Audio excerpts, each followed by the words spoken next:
नमस्कार। आप देख रहे हैं special coverage news Shiv Kumar Mishra official. मैं हूं शिव कुमार, मेरे साथ है संजय सर। स्वागत और अभिनंदन।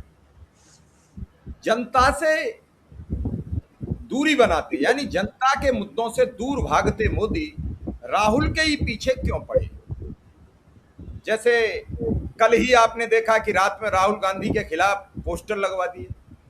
उन पोस्टर में कौन था? शरद पवार। उन पोस्टर में कौन थी? ममता बनर्जी। उन पोस्टर में कौन थे? अरविंद केजरीवाल। उस पोस्टर में कौन थे? एक और नेता थे। 4 नेता थे। अरविंद विजयन केरल के मुख्यमंत्री और अरविंद केजरीवाल को छोड़कर बाकी सभी लोग उस बैठक में थे। तो इसका पटाक्षेप तो यही हो गया कि ये किसी ने फर्जी खेल खेला था जो गलत था। भाजपा परेशान है कि 23 पार्टी भी हमें रोकनी थी और इसलिए हमने सांसद तोड़े, बंद कमरे में बैठ के सांसदों को तोड़ा मरोड़ा ताकि इंडिया की खबर न टीवी पे चल पाए, हमारी खबर चले। हेडलाइन मैनेजमेंट पर तो संजय सर बहुत दिन से काम कर ही रहे हैं और खेल ही हेडलाइन मैनेजमेंट पे चल रहा है। कल हमने खबर की, आप लोगों ने नहीं देखी, ये आपका मर्जी है, लेकिन खबर बड़ी थी। सवाल यह है संजय सर, जनता का मुद्दा है महंगाई, जनता का मुद्दा है बेरोजगारी, जनता का मुद्दा है नीट पेपर का लीकेज, जनता का मुद्दा है महंगा तेल, महंगा पानी भी अब तो महंगा होने जा रहा है। और सरकार बात कर रही है कि टीएमसी के सांसद तोड़कर अमित शाह ने इतिहास रच दिया। शाह ने जो कहा वही किया। तो जो टीएमसी के सांसद टूटे उससे महंगाई कितनी गिरेगी, कितने बच्चों को रोजगार मिलेगा, कितने अच्छे काम होंगे, क्योंकि संसद में संख्या बढ़ रही है धीरे धीरे। अब नीतीश नायडू को हम लोग नहीं दोष दे पाएंगे। तो कुल मिला के संजय सर क्या है पूरा मामला, थोड़ा सा हम समझना चाह रहे हैं कि जनता के मुद्दों से भागते मोदी राहुल के पीछे क्यों पड़े, और जनता ने अगर मोदी की तरह राहुल को स्वीकार कर लिया तो मोदी क्या करेंगे। नहीं, मोदी का तो मामला मुझे स्पष्ट लगता है कि मोदी ने जो किया है उसमें उनके खिलाफ कार्रवाई होनी है और वो नहीं चाहते कि कुर्सी से छूटे उनकी, और जैसे कुर्सी छूटेगी उनके खिलाफ कार्रवाई होगी या कम से कम उनके खिलाफ जो मामले हैं वो खुलकर सामने आएंगे और उसको ठोस ढंग से रखा जा सकेगा तो जनता को यकीन होगा। अभी ये लोग कहते हैं कि सिर्फ आरोप है या कोई आरोप ही नहीं है। मतलब बड़े बड़े पत्रकार लोग जो बीजेपी के समर्थक हैं वो कहते हैं मोदी पे कोई आरोप ही नहीं है। अब मोदी पे कोई आरोप ही नहीं है ऐसा तो नहीं कहा जा सकता है, कई हैं। माने नोटबंदी ही फालतू का किया गया, उसमें जो खर्च हुआ सो तो कम से कम बेकार गया। और मोदी जी ने कहा था कि अगर मेरी नीयत में खोट नजर आ जाए तो जहां बुलाइएगा वहां जाऊंगा। तो आपकी नीयत में खोट थी या न थी, या उसको मैं नीयत में खोट मानूं या ना मानूं, लेकिन उससे जनता को कोई फायदा तो नहीं हुआ। तो आपको खुद ही छोड़ देना चाहिए। आप ही ने कहा था, किसी ने कहा नहीं था दूसरे ने। तो इस तरह के कई मामले हैं, एक दो नहीं कई मामले हैं। और उसमें जो अभी चल रहा है नीट का मामला या परीक्षा या शिक्षा विभाग से संबंधित मामला कि नीट का पेपर 24 में 25 में 26 में लगातार 3 साल लीक हुआ है और अब तीसरे साल लोग मांग कर रहे हैं कि शिक्षा मंत्री इस्तीफा दें। मैंने आपने पहले साल दूसरे साल कुछ नहीं किया, या मैंने अगर मैंने जैसा मैं कहता हूं कि वो धर्मेंद्र प्रधान तो नहीं करते हैं, सब कुछ तो प्रधानमंत्री ही करते हैं। तो अगर प्रधानमंत्री को नहीं लगा कि हटाने की जरूरत है शिक्षा मंत्री को, कम से कम दिखाने के लिए, लोगों को संतोष दिलाने के लिए, तो ठीक है चल रहा था।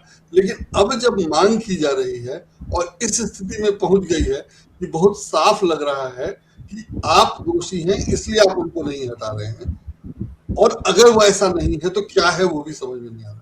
तो ऐसी स्थिति में मुझे लगता है कि प्रधानमंत्री का तो समझ में आता है कि वो चाहते ही नहीं है कि राहुल गांधी इतने मजबूत हो कि वो चुनाव जीत सके, या जैसा वो कहते रहे कि पप्पू हैं और उनकी बातों में दम नहीं है और एकदम ट्रोल से ना लग जाती है जब भी वो कोई ढंग की बात करते हैं तो सब। लेकिन बात उनकी नहीं है, बात टीएमसी के सांसदों की है।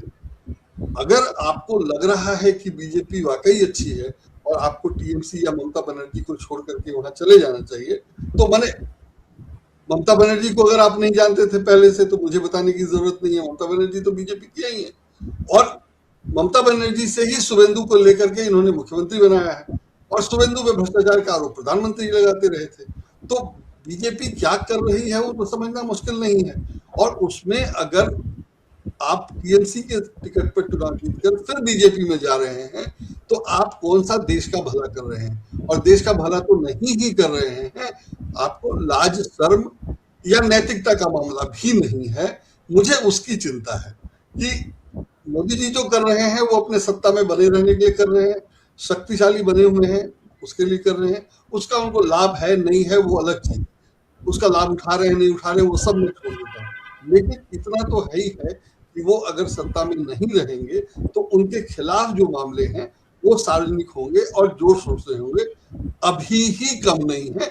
जैसे अरविंद केजरीवाल ने जो मामला बताया कि उनके खिलाफ सीबीआई का केस था और जो रिक्लूज करने के लिए मामला कर रहा है, जो जिस ढंग से चला, मतलब अगर वो रिक्लूज कर जाती तो सारी बातें कहने की जरूरत नहीं पड़ती, लेकिन सब कहने का मौका मिला उनको या दिया गया जो दिया।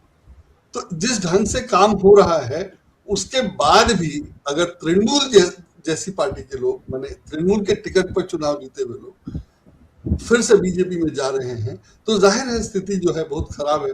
और समझना मुश्किल नहीं है कि वो ईडी सीबीआई का डर ही होता है, बाकी तो कुछ था नहीं। अगर आप वहां थे या रहते या नहीं समर्थन करते तो क्या फर्क पड़ना था?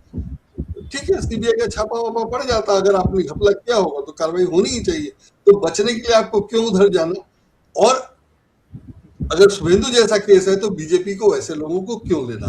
दोनों बात है। और ऐसी हालत में कोई विरोध ना करे या जो विरोध करे उसके बारे में ये प्रचारित किया जाए कि मतलब एकदम जोरदार चल रहा है कि कॉकरोच पार्टी को बीजेपी ने प्रायोजित किया था। बीजेपी क्यों प्रायोजित करेगी, कैसे करेगी, वो सब अपनी जगह। जैसे मेरा मानना है कि बीजेपी फंस गई थी, अगर अनुमति नहीं देती तो और देती तो दोनों में मुश्किल था। और जो चिट्ठी है उससे ही साबित हो रहा है कि वो पहले से तय होता कि उसको अनुमति देना। तो बीजेपी जो कर रही है वो बहुत साफ साफ दिखाई दे रहा है, उसमें जनहित कहीं है नहीं। अर्थव्यवस्था की बुरी हालत है, परीक्षाएं हो नहीं पा रही हैं, उसके बावजूद उनका समर्थन है। और राहुल गांधी, चूंकि पता है कि राहुल गांधी ही इनको हरा सकते हैं, दबा सकते हैं या इनसे सत्ता छीन सकते हैं, तो राहुल गांधी सबसे पहले निशाने पर। लेकिन उसमें भी आप विरोध करिए, ठीक है, राजनीति में विरोध नहीं करेंगे तो कैसे चलेगा? विरोधी का विरोध करना ही पड़ेगा, विपक्षी का। लेकिन जो अब इंडी गठबंधन का बैठक था तो उसमें ये बैनर लगवा दिया गया सब जगह कि इन्होंने राहुल गांधी के बारे में ये कहा था। तो ऐसा थोड़ी कि राहुल गांधी को नहीं पता है, और ऐसा थोड़ी जिसने कहा था उसको नहीं पता है, और ऐसा थोड़ी है कि हम जैसे लोगों को नहीं पता है, सबको पता है। आप कह क्या रहे हैं, आप करना क्या चाह रहे हैं? आप अपना डर दिखा रहे हैं और कुछ नहीं कर रहे हैं। क्योंकि जिसको पता है उसको पता है, जिसको नहीं पता होना है, जिसको नहीं पता है उसको इस बैनर से भी नहीं पता चलेगा। तो जाहिर है कि आप राहुल गांधी से डर रहे हैं, और डर रहे हैं इसलिए ये सब बता रहे हैं ताकि किसी तरह राहुल गांधी मजबूत ना हो जाए। तो ठीक है, अगर राहुल गांधी नहीं मजबूत हो रहे हैं तो वो एक मामला है, अलग है। लेकिन इस पर पब्लिक को, जनता को क्यों नहीं चिंता हो रही है कि ये क्यों हो रहा है, या इसका समर्थन कैसे किया जा रहा है? अगर नरेंद्र मोदी के खिलाफ आम आदमी पार्टी या माने कांग्रेस तो करती नहीं, आम आदमी पार्टी ने अगर कोई पोस्टर लगवा दिया तो उसको हटाया गया, प्रिंटिंग प्रेस में जहां छपा उसके खिलाफ कार्रवाई, और पता नहीं क्या क्या किया गया, माने सिपाहियों ने हटाया, सब कुछ किया। लेकिन यहाँ आप जब राहुल गांधी के खिलाफ आप बैनर लगवा दे रहे हैं जिस दिन उनका ये, पूरे दिन सोशल मीडिया पे ये चलता रहा कि इस पार्टी ने, मतलब एक आम आदमी पार्टी और एक केरल की तमिलनाडु की पार्टी डीएमके ने शायद हिस्सा नहीं लिया इंडी गठबंधन की बैठक में, तो नहीं लिया। ठीक है, नहीं लिया, कोई बात नहीं। और अगर सब लोग एकजुट हो जाते हैं तो भी बीजेपी को परेशानी होती है। अमित शाह ने कहा था कि सांप चुचुंदर बिल्ली सब एक हो जाते हैं बीजेपी को हराने के लिए, और बीजेपी वालों को यह भी परेशानी है कि सब एक हो जाते हैं। और पहले अगर अलग अलग थे, माने क्षेत्रीय दल थे, तो क्षेत्रीय दलों का बीजेपी ने जो किया है सो किया। तो किसी तरह आप चुनाव जीतने के लिए या किसी तरह कुछ भी करके आप सत्ता में बने हुए हैं, उसमें अगर किसी को कोई दिक्कत नहीं है तो ठीक है, चलता है, आप चुनाव जीत गए तो जीत गए, और जो जीता वही सिकंदर, सब ठीक है। लेकिन अगर आप काम नहीं कर रहे हैं या नहीं कर पा रहे हैं तो आप सत्ता में क्यों रहना चाहते हैं? और अगर सत्ता में डरकर इसलिए रहना चाहते हैं तो फिर वो गलत या अनैतिक तरीके क्यों अपना रहे हैं? माने दोनों काम कर रहे हैं, और बदनाम दूसरे को करना, अपने बारे में अपनी चीजें नहीं बताना। जैसे कि ये कहा जा रहा है कि ये अभिजीत दीपके जो है वो आम आदमी पार्टी में था और सौरभ जो है सो इसमें था, सब बताया जा रहा है। ठीक है, सब लोग था, लेकिन सब लोग तो दल बदल ही रहे हैं ना। राघव चड्ढा बदले ही और तृणमूल वाले बदल के बीजेपी में जा रहे हैं, तो बीजेपी भी तो कुछ लोग छोड़ रहे हैं। तो जो बीजेपी छोड़ रहे हैं वो असामान्य है और उसकी बात वो आप भूल नहीं रहे हैं, और जो आपके यहाँ गए उसकी आपको चर्चा ही नहीं करनी। तो इस तरह का बहुत सारा मामला है और इसमें खान सर जैसे को मैंने टीचर्स को घेर लिया गया, 8 शिक्षकों पे मुकदमा कर दिया गया, तो वो भी कम नहीं है। और जाहिर है कि ये लोग जो पढ़ा रहे थे कि देश में शिक्षा कुछ है और बच्चे कुछ परीक्षा दे पा रहे हैं, कुछ कंपटीशन में पार कर रहे हैं, और अभी तक चल रहा था। माने नहीं तो सरकारी शिक्षा या जो शिक्षा का हाल है, प्राइवेट में गलगोटिया यूनिवर्सिटी जैसे यूनिवर्सिटी है, और उसमें अगर कुछ बच्चे पढ़ लिख पा रहे थे तो उनके खिलाफ ये मोर्चा खोल दिया गया और खान सर को फंसाने के लिए बाकायदा उनके मारपीट और ये वो सब। और जो केस है, मतलब ठीक है, फैसला केस कोर्ट में होगा, लेकिन जो कोर्ट की हालत है या कोर्ट में जो फैसले होते रहे वो भी हम लोग देखते रहे हैं। तो ये भी कि अगर खान सर को फंसा ही दिया जाए तो जाहिर है कि वो भी नहीं होना चाहिए। और जाहिर है उनके साथ काफी लोगों ने उनका समर्थन किया है, वो सब अपनी जगह है। लेकिन जब आपने कहा कि वो 2 कौड़ी के हैं तो जवाब तो आना ही था, और जवाब आया तो फिर अब कोर्ट में क्यों? फिर आप जवाब दीजिए, फिर वो जवाब देंगे, चलता रहेगा। तो आप कहें 2 कौड़ी की तो उससे अवमानना नहीं हुई, और उन्होंने कुछ कह दिया तो उससे अवमानना हो गई। ये कैसे चलेगा, या ये क्यों चलेगा, या क्यों चल रहा है? और ये तो सरकार का काम नहीं है, ये तो मीडिया कर रहा है, मीडिया के लोग कर रहे हैं। मुद्दा एक एंकर से एक सर का था, और ठीक है उनके साथ में सब लोग आ गए तो इनके समर्थन में इनके एंकर आ जाते या इनके पत्रकार आ जाते, तो नहीं, इनकी कंपनी इनके समर्थन में आ गई। तो जाहिर है कि कंपनी से सरकार ने, या सरकार की कंपनी अपनी पॉलिटिक्स में अपने फायदे के लिए सरकार का समर्थन कर रही है, या ऐसा कुछ भी तो नहीं है। तो अगर ये सब हो रहा है कि मीडिया हाउस जो पढ़ा रहा है बच्चों को कम पैसे में, सस्ते में, फ्री में, या पैसे लेकर ही, मैंने अगर पैसे लेकर भी पढ़ा रहा है तो लोग जा रहे हैं, जरूरत है तभी तो, नहीं तो सरकारी व्यवस्था है नहीं, तभी तो लोग वहां जा रहे हैं। तो अगर लोग वहां जा रहे हैं और आप उनको बदनाम करके मुकदमे में फंसा कर केस में, अब वो खान सर एक हॉस्पिटल चलाते हैं, अब उसमें आप कानून वो देख रहे हैं, ये परीक्षा वो परीक्षा। अगर अस्पताल बंद हो जाएगा या उसके लिए आप खान सर को जेल में ही डाल देंगे तो खान सर का क्या नुकसान होगा? नुकसान तो बिहार की जनता का होगा, जिसके लिए वो अस्पताल फ्री में चल रहा है। हो सकता है कि वो जनता मुसलमान ही हो, लेकिन अगर मुसलमान ही समाज में बीमार और बेरोजगार रहेंगे तो ऐसा नहीं है कि समाज पे उसका असर नहीं पड़ेगा। लोग रहेंगे तो उसका असर तो पड़ेगा ही। तो ये सब बिना सोचे, बिना ये सब पर ध्यान दिए बीजेपी की सरकार सिर्फ सत्ता में बने रहना या चुनाव जीतने का काम कर रही है। जनता के लिए जो काम कर रही है वैसा कुछ दिखाई नहीं दे रहा, मतलब परीक्षा ही नहीं हो रहा तो बाकी क्या क्या करें। और हाँ, ये भी खबर है कि भोपाल में जो मेट्रो चलाया गया उसमें सवारी नहीं है। तो इस तरह के काम किए गए हैं, इतना पैसा खर्च किया। दिल्ली में शास्त्री भवन तोड़ करके दूसरी बिल्डिंग बनाई जा रही है। तो इससे फायदा क्या है या किस लिए किया जा रहा है? और ठीक है, ये सब आप करते, अगर फालतू पैसा होता तो सब करते, लेकिन आप इलाज नहीं दे रहे हैं, शिक्षा की व्यवस्था नहीं है, आप जीडीपी पे सॉरी बजट में इसका ये शिक्षा का बजट कम कर रहे हैं, और दूसरी तरफ आप सड़क तोड़ करके बना रहे हैं या ऐसी जगह मेट्रो चला रहे हैं जहां जिसकी जरूरत ही नहीं थी। और जहां जरूरत है, ट्रेन में भीड़, ट्रेन में रिजर्वेशन, आज भी अगर आप अचानक चाहें कि आपको कल जाना है कहीं तो आपको टिकट नहीं मिलेगा। और जो जिसमें सर्ज प्राइसिंग है कि आप अंतिम समय में टिकट ले रहे हैं तो ज्यादा पैसे में टिकट मिलेगा, अगर उसमें आपको ज्यादा पैसे लेकर टिकट मिल भी जाए तो जरूरी नहीं है कि वो ट्रेन समय से जाएगी, और समय से चली गई तो समय से पहुंचाएगी। माने दुरंतो जैसी ट्रेन 10-10 घंटे लेट हो जा रही है, और 2-3 घंटा तो किसी ट्रेन का लेट होना कोई मायने ही नहीं रखता। तो ये सब हालत चल रही है और कुछ भी सुधार नहीं हुआ है। माने पिछले 10 साल में मोदी जी ने कुछ नया किया हो तो नया यही किया कि सड़क बनाई, और सड़क जो बनाई वो धंस गई, और नहीं धंसी तो उसकी जरूरत नहीं है, और अगर जरूरत भी है तो उस पर टोल टैक्स इतना ज्यादा है कि उसका उपयोग आम आदमी नहीं कर पा रहा है। तो आपने अगर कुछ किया है तो वो अगर कमीशन नहीं पाने के लिए किया है, अगर उसका मकसद कमीशन लेना ही नहीं था, तो क्या है वो तो जनता को नहीं समझ में आ रहा है। और जनता के हित में जो होना था वो कुछ दिखाई नहीं दे रहा है। फिर भी आपको समर्थन मिल रहा है क्योंकि आप ईडी सीबीआई का समर्थन ले रहे हैं।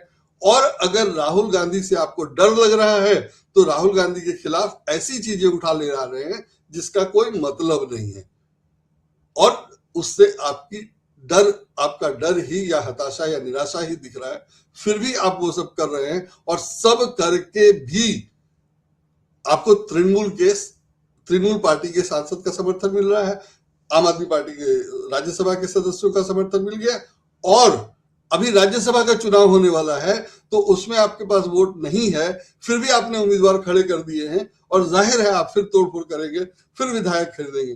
तो आम जनता को ये सीख कि आप सोना मत खरीदिए, बचत कीजिए, कारपूल कीजिए, और खुद विधायक खरीद करके राज्यसभा के सदस्य बनाएंगे, चुनाव जीतेंगे, और ताकि मजबूती से सरकार चलती रहे, और ये डर ना रहे कि चंद्रबाबू नायडू और नीतीश कुमार की पार्टी अगर समर्थन वापस ले लेगी तो हम हार जाएंगे, या हम जो कोई मनमाना कानून बनाना चाहेंगे वो राज्यसभा में पास नहीं होगा।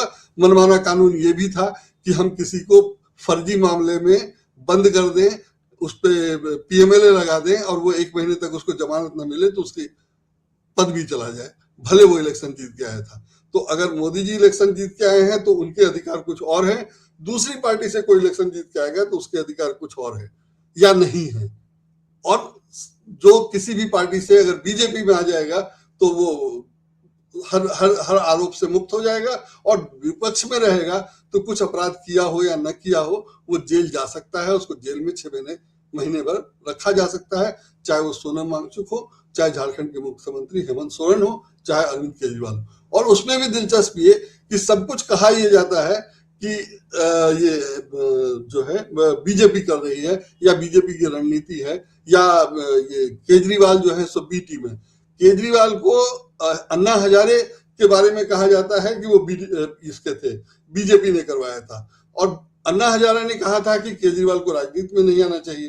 केजरीवाल लगभग जबरदस्ती राजनीति में गए, या अन्ना हजारे के विरोध या सलाह के बावजूद गए, फिर भी ये बी टीम है और अन्ना हजारे भी उन्हीं के हैं। तो ये सब अब अजीब लगता है, उस समय तो नहीं समझ में आता था, लेकिन अब, या सबको नहीं समझ में आता था, जो समझते थे वो तो समझते ही थे, तो अब भी लोगों को नहीं समझ में आ रहा है कि कुछ भी कहा जाता है कि अन्ना हजारे बीजेपी के थे, और अगर वो बीजेपी के थे तो उन्होंने केजरीवाल को क्यों कहा कि राजनीति में नहीं आना चाहिए, और जब कहा तो केजरीवाल बी टीम कैसे हो गए, और बी टीम थे तो बीजेपी के खिलाफ इन्होंने अभियान कैसे चलाया, सॉरी बीजेपी ने आम आदमी पार्टी के या केजरीवाल के खिलाफ अभियान कैसे चलाया, और जब सब चलाया तो बी टीम कहाँ है।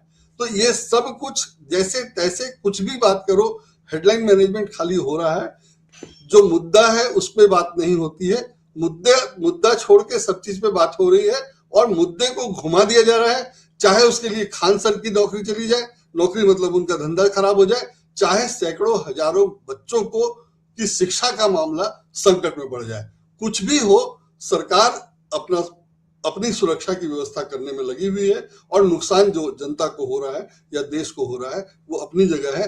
अर्थव्यवस्था का मामला बहुत गंभीर है, उस पर कुछ नहीं हो रहा है, या लगभग किसी को कोई चिंता नहीं। चलिए सर, देखते हैं कि मुद्दों पर बहस होगी या सिर्फ राजनीति का खेल होगा। मुद्दों पर जनता के मुद्दे जो महंगाई है, बेरोजगारी है, तेल महंगा, खाद्य पदार्थ महंगे, सिलेंडर महंगा, सब कुछ महंगा, और उस महंगाई के साथ गिरता रुपया, गिरती अर्थव्यवस्था, दहकता अंतर्मन, दिनों रात नफरत, इन सब से कैसे मिलेगी निजात, इस पर जनता को अपनी खुली राय रखनी पड़ेगी। फिलहाल इस कार्यक्रम को यहीं विराम देंगे। आपका बहुत बहुत आभार, बहुत बहुत धन्यवाद।